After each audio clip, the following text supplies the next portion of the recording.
Apakah boleh membawa seorang anak kecil ketika ke masjid dan anak tersebut bermain dan ribut sehingga mengganggu orang yang sedang salat? Jawabnya ikhwani fillah, bukan masalah boleh atau tidak, ini masalah wajib. Ketika engkau tidak membawa anak kecil ke masjid, anak kecil ini akan dibawa ke mana? Ke gereja atau jalan-jalan. Ketika dia tidak melihat orang bersalah, sujud, ruku, mendengar nasihat, Quran, ini dia akan dengar apa? Menonton di video YouTube, main di habi. Harus kita bawa anak kita ke masjid, tapi kita harus pintar untuk bagaimana muamalah anak kita di masjid. Mohon maaf, saya melihat sesuatu ini kurang sekali di sini. Kita tidak pandai untuk muamalah anak-anak kita. Dan ini mohon maaf, ini mulai dari panitia masjid. Panitia masjid di barang muslimin, mereka fokus untuk bagaimana kediaman masjid, bagaimana itu, bagaimana ini. Tapi mereka tidak berfikir bagaimana mereka menggunakan waktu yang baik untuk anak kecil di masjid. Kita harus siapkan hadiah-hadiah untuk anak kecil. Hadiah-hadiah untuk mereka. Mereka masuk masjid, kasih hadiah-hadiah. Dan kita, ini hadiah yang baik. Ketika kalian diam, tidak mengganggu, tidak buat masalah, insyaAllah ketika kita sudah selesai daurah ini, kita kasih hadiah ini untuk orang yang diam.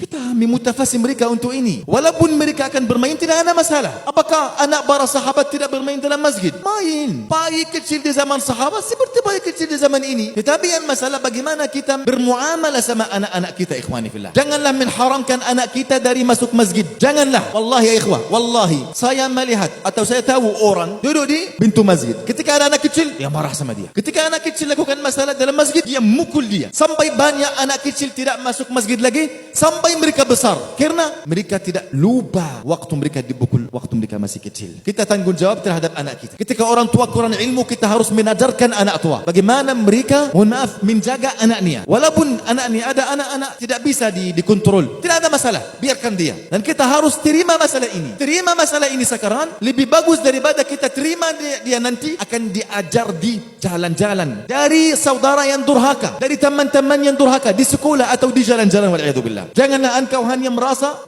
anak diam atau di rumah supaya mereka tidak mengganggu. Ya akhi, kita mau anakmu mengganggu kita, tidak ada masalah. Tapi ini tugas atas panitia masjid-masjid. Harus mereka kurban untuk anak ini supaya anak ini cinta masuk ke masjid. Saya mau pergi ke masjid untuk ambil coklat, untuk ambil ini atau ini. Ayo, walaupun sesuatu kecil, murah, tapi ini akan pengaruh dalam hati bayi-bayi kita.